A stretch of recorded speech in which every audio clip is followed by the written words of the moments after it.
선생님이 손으로 학생 싸대기를 갈기고 걷어차고 넘어뜨려서 회초리치는 그런 장면들은 학교 졸업할 때까지 다니면서도 몇 번 볼 일이 없는 그런 일들인데요. 이유를 들어보면 하나같이 그래도 선생님이 좀 심했다. 보다는 그래 저럴 줄 알았다. 하는 경우가 더 많았어요. 정말 학생만 아니라면 경찰서 끌려가도 할 말 없다 할 정도도 있었어요. 근데 이런 건 일반인 감성을 지녔다면 누구나 공감될 텐데 이런 것 말고 겨우 저런 걸 가지고 애를 저렇게 만든단 말이야. 하는 경우를 말해볼게요. 놀랍게도 이번 이야기는 학생이 일부러 선생님께 시비를 건 거나 마찬가지 건이에요. 저는 그날 지각은 아니었지만 옷을 좀 말아올려 입었다가 선생님께 걸린 날이었어요. 그 선생님이 교문에 계실 줄도 몰랐고 솔직히 그 정도는 괜찮을 줄 알기도 했어요. 근데 교문에서 짤없이 잡혀 이름이나 적히고 있었어요.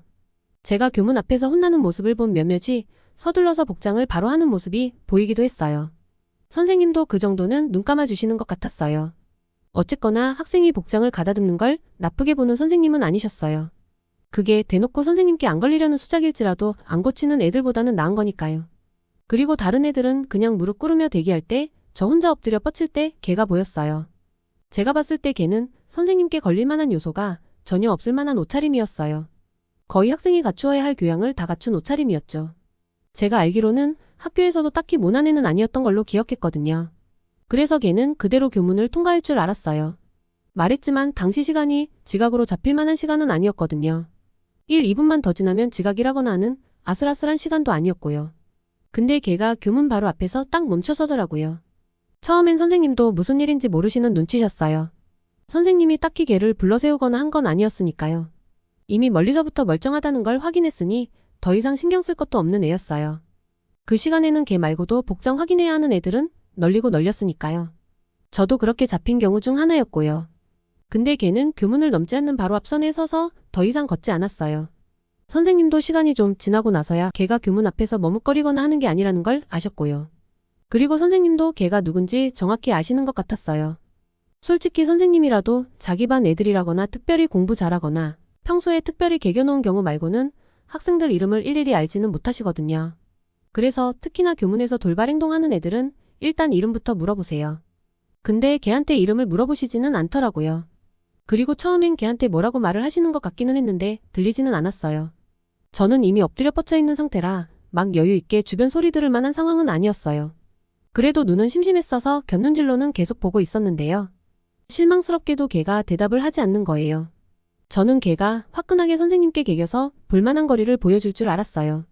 솔직히 그런 마음 먹으면 안 되지만 괜히 걸렸다는 생각에 삐뚤어진 마음이 속에서 막 표출되는 것 같았어요. 그렇게 몸은 힘들지만 나름 기대하는 시선으로 있었는데 그런 기대는 선생님이 정말 걔 싸대기를 날리는 순간 사라졌어요. 그리고 선생님의 손바닥은 한 번으로 끝나질 않았어요. 2번, 3번. 연신 내 뺨을 날리는데 소름 돋는 게 걔가 아예 작정하고 있다는 게 보였어요. 저는 엎드려 뻗쳐 있으니까 걔가 혼나는 모습보다는 걔 다리가 더 잘 보였는데 아예 처음부터 열중샷 자세로 두 다리를 벌리고 서서 버티고 있더라고요. 마치 선생님이 화가 나면 자기 싸대기부터 날릴 걸 알고라도 있었던 것처럼요. 선생님은 몇 번이나 애 뺨을 때렸는데도 애가 멀쩡히 서 있으니까 화가 더 나셨는지 이번엔 애 발을 걸어서 아예 넘어뜨려 버리셨어요. 그리고 애가 아직 똑바로 엎드리거나 하지도 못했는데 회초리부터 휘두르셨어요. 사람을 넘어뜨렸으면 자세라도 잡을 여유를 줘야 그게 체벌인 거잖아요. 근데 그럴 여유도 주지 않고 회초리부터 휘두르니 체벌도 아닌 것 같았어요. 그래도 걔가 참 대단한 게 손으로 어디를 가리는 게 아니라 바로 저처럼 엎드려 뻗치더라고요. 선생님이 직접 발을 걸어 넘어뜨렸으니 어정쩡하게 넘어졌더라도 선생님이 가만 놔두시지 않았겠지만 알아서 혼날 준비까지 하니 선생님이 더 화가 나신 것 같았어요. 그렇잖아도 학교에서 속 좁기로 유명하신 선생님이셨는데 그날 선생님은 감히 누군가가 말릴 엄두도 내지 못할 정도로 살벌하셨어요. 물론 그에 못지않게 혼나는 애도 대단하기는 했었어요. 마치 선생님께 체벌당할 적에 정석적인 자세라도 되는 양 엎드려 뻗쳐 있었어요. 몸을 딱 90도로 만들어서 엎드려 뻗쳐 있는데 그냥 대충 봐도 각오가 느껴졌어요. 선생님이 아무리 무자비하다더라도 버틸 수 있을 것만 같은 그런 각오? 근데 그런 건 선생님이 제일 잘 파악하실 거잖아요. 평소라면 뉘우치는 자세가 되어 있는 걸로 간주해서 딱 정해진 대수만 채웠을 텐데 이번 경우엔 너무 직접적으로 선생님의 개긴 경우여서 그랬는지 오히려 안 좋게 생각하시는 것 같았어요. 시간이 지날수록 점점 소리가 더 살벌해지고 있었거든요. 게다가 대수가 20대에 가까워질수록 더 그랬었어요. 선생님 얼굴도 시뻘겋게 달아올라 있는 걸 보니 평소 회초리를 너무 자주 들기는 하시지만 냉정하게 휘두르는 모습과는 차이가 있었죠. 어쨌건 문제는 평소엔 얌전히 시킨 거나 잘하던 애가 왜 뜬금없이 선생님께 반항을 하기 시작했느냐 하는 거죠. 걔가 막 공부를 엄청 잘했다거나 한 건 아니지만 그렇다고 엄청 하위권은 또 아니었어요. 그러니까 평소에 하도 맞아와서 맷집이 엄청나다거나 한 것도 아니었어요. 근데 그런 것 치고는 엄청 잘 견디더라고요. 너무 잘 견디다 보니 나중에는 아예 걷어차서 엎드려 뻗쳐도 못하게 하셨어요. 그렇다고 기합이나 체벌을 멈추셨다는 건 아니고요. 기합은 끝이 났지만 체벌이 멈춘 건 아니었거든요. 그때 선생님은 마치 체벌을 견디다 쓰러진 학생을 끝까지 체벌한다는 그런 독한 선생님을 연기하시는 것 같았어요. 회초리질이 너무 어묵해서 그것만은 연기가 아닌 것 같기는 했지만요. 그래도 다행이라면 바닥에 엎어진 이후로는 선생님도 몇 대만 더 때리시고 그만두셨어요. 그리고 제 옆으로 끌고 와서 벌을 세우셨어요. 정작 지각한 애들은 교문 옆에서 무릎 꿇고 있을 따름이었는데 원래는 지각도 아니었고 저처럼 복장 때문에 걸린 것도 아닌 애는 제 옆에서 엎드려 뻗치게 된 거였어요. 딱히 말을 붙이거나 할 분위기는 아니었지만 그래도 걔가 악으로 깡으로 이를 악물며 버티고 있다는 건 알 수 있었어요. 그리고 걔가 왜 그랬는지는 본격 정산 타임이 되고 나서야 알게 되었어요. 아침에 지각생들 다 모이고 나면 그제야 애들 방과 이름을 적은 다음 이어서 체벌을 하거든요. 원래는 그냥 묵묵히 회초리만 몇 대 휘두르며 넘어가셨어요. 더 정확히 말하자면 대부분의 애들은 그냥 그렇게만 혼나고 넘어갔었어요. 근데 걔한테는 안 그러더라고요. 제가 걔보다 바로 앞차례에 혼이 났잖아요. 그래서 바로 비교가 되었는데 그 타격감에서 오는 소리 자체가 달랐어요. 아까 교문 통과하기 전에 한바탕 했으니 오늘은 일단 넘어가는 줄로만 알았거든요. 그냥 이어서 계속 하더라고요. 그래서 걔를 줄 마지막에 세우지 않았나 싶었어요. 이상하게 그날따라 복장 불량으로 잡힌 애들은 제가 마지막이더라고요. 괜히 걔 옆에 있다가 날벼락 맞을 뻔한 거였죠. 걔 혼자가 아니라 두어 명만 되었어도 똑같은 것들이라며 한 세트로 취급되었을지도 모를 일이죠. 대신 조금 위험하기는 했지만 걔가 왜 그런 식으로 반항하게 되었는지는 들을 수 있었어요. 그 이유는 진짜 별거 없었는데요. 그 전날에 걔가 교실에서 만화책을 보다가 선생님께 압수당했었나 봐요. 그때는 지금처럼 휴대폰으로 웹툰 보던 시대가 아니라 만화는 전부 만화책이었어요. 당연히 사서 보던 건 아니고 대여점 같은 곳에서 빌렸었죠. 근데 선생님은 만화책 내용이 어떤지는 전혀 상관없이 그저 만화책이라는 이유만으로 걔한테서 그걸 압수했던 거였어요.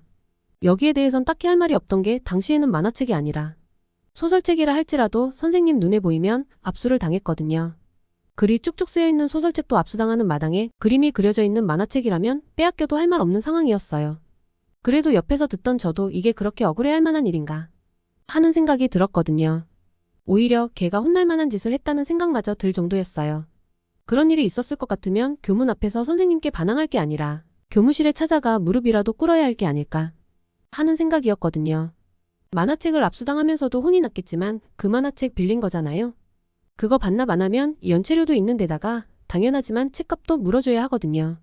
한 번 더 혼이 나는 한이 있더라도 책 반납은 할 수 있게 했어야죠. 그래도 교무실 찾아가서 싹싹 빌면 책은 반납할 수 있게 해주는 선생님은 많았어요. 잘못한 것 이상으로 혼이 났는데 돈까지 손해보면 좀 그렇잖아요. 그런 마당에 그걸 가지고 전교생이 보는 교문에서 반항을 하다니요? 이건 정말로 대놓고 오늘 오지게 한번 혼내주세요 하는 거랑 다름없었어요. 물론 용서를 빈 것이 아니라 반항을 한 거라 책을 돌려받지도 못할 거고요. 학교 다니면서 얘처럼 선생님한테 반항하는 애 한두 번 본 게 아니거든요. 그렇다고 수시로 볼 정도로 많았던 것도 아니지만요. 근데 그런 애들은 대부분 선생님이 좀 너무했다 싶은 경우가 많았어요. 저도 처음엔 그런 줄 알았죠. 친하지 않다 뿐이지 평소에 그냥 조용히 지낸다는 것 정도는 알았으니까요. 그런 애가 저렇게 반항할 정도면 저 선생님이 또 뭔 짓을 했겠지 하는 마음이었어요. 근데 제가 저렇게 반항하는 이유가 빼앗긴 만화책이라니까 갑자기 김이 팍 새버리는 거 있죠. 저 선생님 평소 손속이 좀 지저분하기는 하지만 그렇다고 가서 빌면 나름 말이 통하는 선생님 중에 한 명이기도 했거든요. 그게 안 되었으면 저 선생님은 교무실에 잡화점 차리고도 남았을 거예요. 우리가 봐도 이건 좀 아니다 싶은 것들은 제외하면 어지간하면 돌려주셨거든요. 뉘우친다는 마음을 확인한다며 회초리 몇 개 부러지는 게 예사이긴 해서 문제지만요. 아예 불가능한 것도 아니고 거의 공식처럼 정해져 있었어요. 저 선생님한테서 압류품 되돌려 받는 건요.